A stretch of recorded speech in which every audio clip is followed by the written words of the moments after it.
आपका स्वागत करता हूं एक्सप्रेस क्लासेस में। आज हम चैप्टर 4 क्वाड्रेटिक इक्वेशन का एक्सरसाइज 4.2 स्टार्ट करेंगे, जिसका फर्स्ट क्वेश्चन इस प्रकार है कि गुणनखंड विधि से निम्नलिखित समीकरणों के मूल ज्ञात कीजिए। हमें द्विघात समीकरण दिए गए होंगे तो उसके हमें क्या करने हैं, मूल ज्ञात करने हैं, वो भी किससे, गुणनखंड विधि से। ठीक है, तो करेंगे स्टार्ट। तो हमें दिया है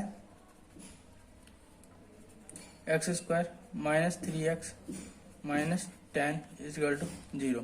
ये हो गया हमारा दिया गया समीकरण। ठीक है, अब इसके गुणनखंड करने पर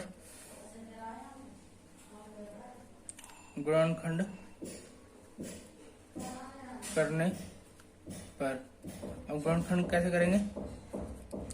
अब देखिए, मैंने क्या बताया था, जो हमारा एक्स स्क्वायर का कोएफिशिएंट होता है वो, और कांस्टेंट टर्म माइनस 10 की गुणा कितना हो गया, माइनस 10।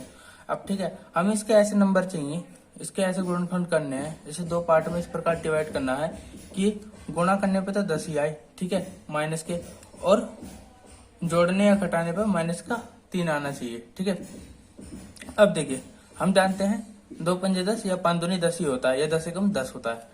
अगर 10 एकम 10 हम चलाते हैं, गुणनखंड हो गया इसके दो।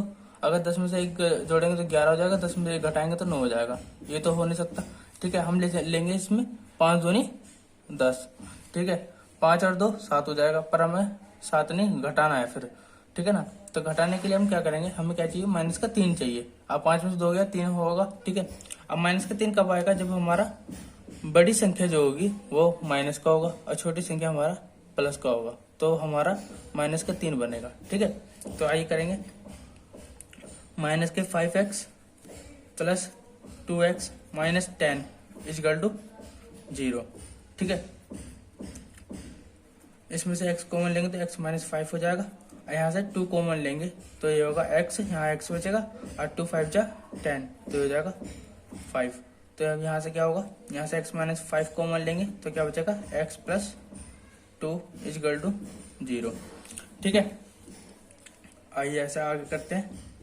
जब हम x माइनस 5 को 0 के बराबर रखेंगे तो क्या होगा, x इजकल टू 5। ठीक है, तथा जब हम x प्लस 2 को 0 के बराबर रखेंगे तो क्या होगा, x इजकल टू माइनस के 2। ठीक है, ये दो माना के लिख देंगे। अतः 5 और माइनस 2 द्विघात समीकरण के हल होंगे। ठीक है, आइए इसका सेकंड पार्ट करते हैं। सेकंड पार्ट इस प्रकार है, मैं उम्मीद करता हूँ आपको समझ में आ रहा होगा, और इसे समझ में आ रहा हो तो आपसे लाइक कमेंट शेयर और सब्सक्राइब जरूर करते चलिए, और इसे अच्छी तरह करते चलिए। ठीक है, धन्यवाद। आइए देखिए, सेकंड पार्ट इस प्रकार है कि 2x square plus x minus 6 is equal to 0। ठीक है, ये दूसरी समीकरण है, तो हम लिख देंगे। हल में दिया है समीकरण 2x square plus x minus 6 is equal to 0। गुणनखंड करने पर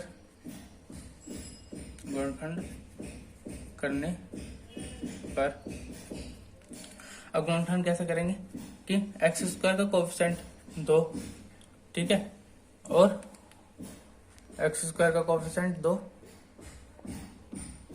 और कांस्टेंट टर्म माइनस के 6 का गुणनफल क्या आएगा, माइनस के 12।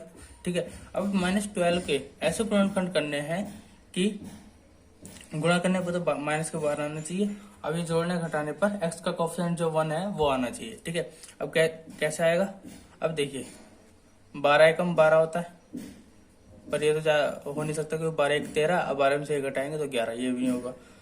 6 दूनी 12, 6 2 8, अच्छा में 2 गया 4, हमें 1 चाहिए। ठीक है ना, क्या होता है, 3 चौक 12 होता है। ठीक है, अब 3 चौक 12 होता है, अब ये कैसे होगा। ठीक है, अगर मैं इसे प्लस कर लूं, अगर मैं इसे माइनस कर लूँ तो क्या बचेगा, माइनस के 1 बचेगा, और गुणा करने पे माइनस का 12 आएगा क्योंकि प्लस माइनस माइनस हो जाएगा। ठीक है, तो आइए देख करते हैं। 2x² माइनस का 4 ले लेंगे पहले, -4x, सॉरी प्लस का 4x, हमें प्लस का चाहिए, ये माइनस का, ठीक है ना, ये प्लस का हो जाएगा। ठीक है ना, प्लस का 1 चाहिए था इसलिए प्लस का 4x minus 3x minus 6 is equal to 0। आइए देखते हैं, 2x कॉमन लिया तो x माइनस x प्लस 2, यहाँ से 3 कॉमन लेंगे, यहाँ बचेगा x, 3 दूनी 6 इजिकल टू 0। यहाँ से x प्लस 2 कॉमन लेंगे तो क्या बचेगा, 2x माइनस 3 इजिकल टू 0।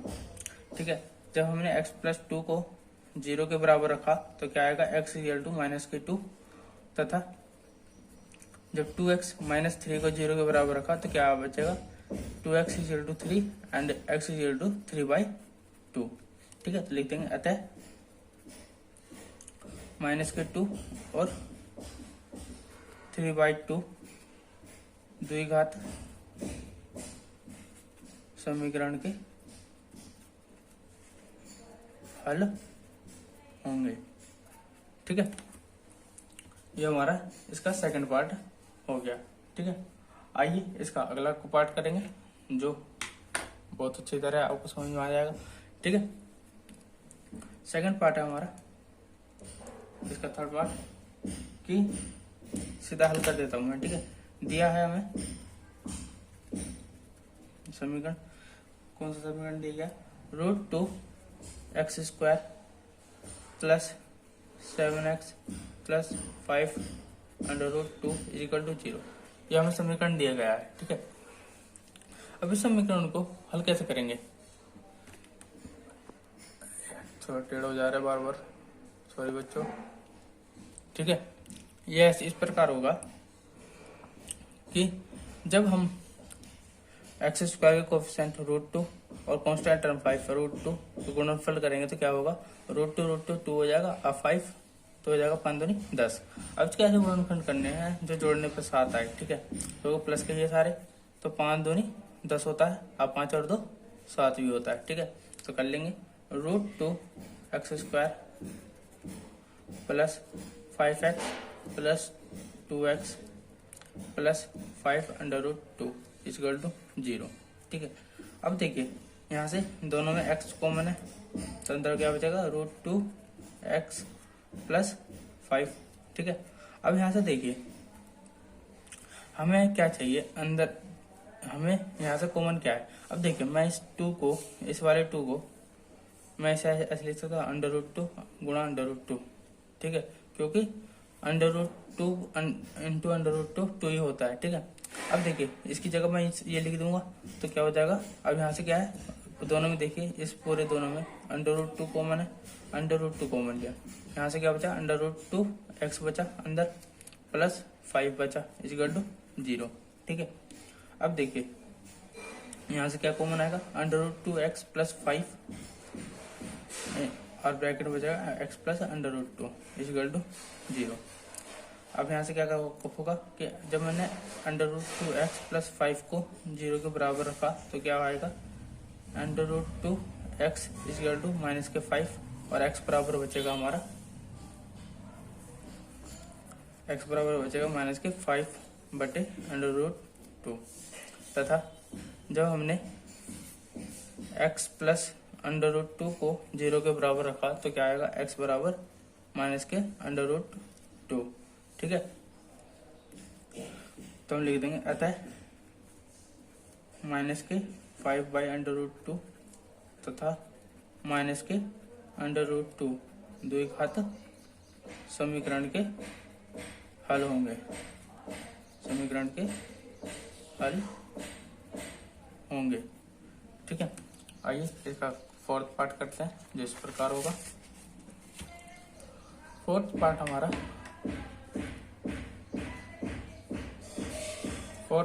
हमारा इस प्रकार होगा, हमें समीकरण दिए गए हैं कि 2x² minus x plus 1/8 equal to 0। ठीक है। अब इस क्वेश्चन को सोल्व करने का इस प्रकार तरीका है कि जब हमें इस प्रकार होता है तो हम इसे एक नॉर्मल रूप में लेकर आते हैं।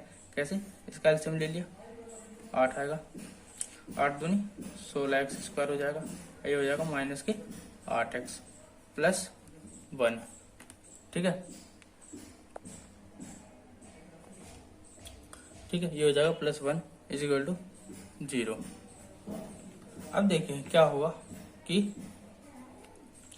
जब ये 8 इधर आएगा 0 के पास तो 0 से गुणा हो जाएगा तो ये 0 हो जाएगा। तो हमारा क्या बचेगा 16x square minus 8x plus 1 is equal to 0। ठीक है, तो ये सोल्व कर लेंगे। क्या करेंगे, एक्स स्क्वायर का कोएफिशिएंट 16 और कांस्टेंट टर्म 1 की गुणा हो जाएगा तो क्या हो जाएगा 16। अब हमें ऐसे नंबर चाहिए जो गुणा करने पे 16 आए। ठीक है, और जोड़ने घटाने पे माइनस का 8 आना चाहिए। अब क्या होगा, अगर मैं 8 दूनी 16 लेता हूँ तो क्या होगा 8 दूनी 16, तो 8 को 2 में जोड़ेंगे 10 हो जाएगा, 8 में 2 गया 6, ये तो हो नहीं सकता।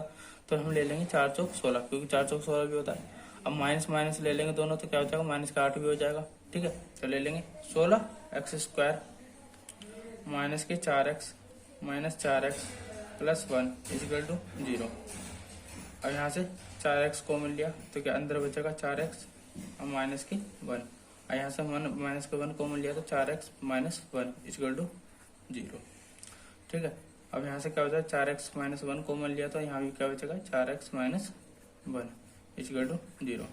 तो क्या करेंगे हम, एक बार 4x माइनस 1 को 0 के बराबर रखा तो क्या हो जाएगा 4x इजिकल टू 1 और x बराबर 1/4, तथा जब हमने इस 4x माइनस 1 को 0 के बराबर रखा तो ये भी हो जाएगा 4x इजिकल टू 1 और x बराबर 1/4 लिख देंगे। अतः 1/4 तथा 1/4 द्वि घात समीकरण के हल होंगे। ठीक है, ये हो गया हमारा क्वेश्चन नंबर 4। आइए इसका सेकंड पार्ट करते हैं। लास्ट पार्ट 5th पार्ट है जो इसी प्रकार होगा। ठीक है, आप अच्छी तरह समझ जाएंगे। आइए देखते हैं, और आपको समझ में आ रहा है तो इसे लाइक कमेंट करिए। आप अगर आपको कुछ समझ में नहीं आता है तो कमेंट कर सकते हैं, मैं आपको अच्छी तरह समझ जाऊंगा। और थोड़ा स्टैंड खराब हो रहा है, दिख के लगता है ऐसा कर रहा है बार बार। 1 मिनट।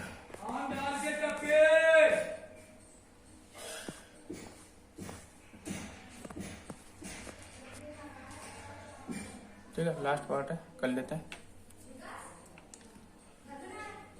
क्या है, हमें दिया गया है 100x square minus 20x plus 1 is equal to 0। ठीक है, अब इस प्रकार होगा कि जब x स्क्वायर का कोफिशिएंट 100 और कांस्टेंट टर्म 1 की गुणा करेंगे तो क्या हो जाएगा 100 हो जाएगा। अब हमें ऐसे नंबर चाहिए जैसे पिछले क्वेश्चन में करा था, तो हमें 10 होता है। ठीक है, और हमें माइनस का 20 चाहिए तो कैसा होगा माइनस का तो माइनस का 20 हो जाएगा। तो ले लेंगे 100x स्क्वायर माइनस के 10x minus 10x plus 1 is equal to 0।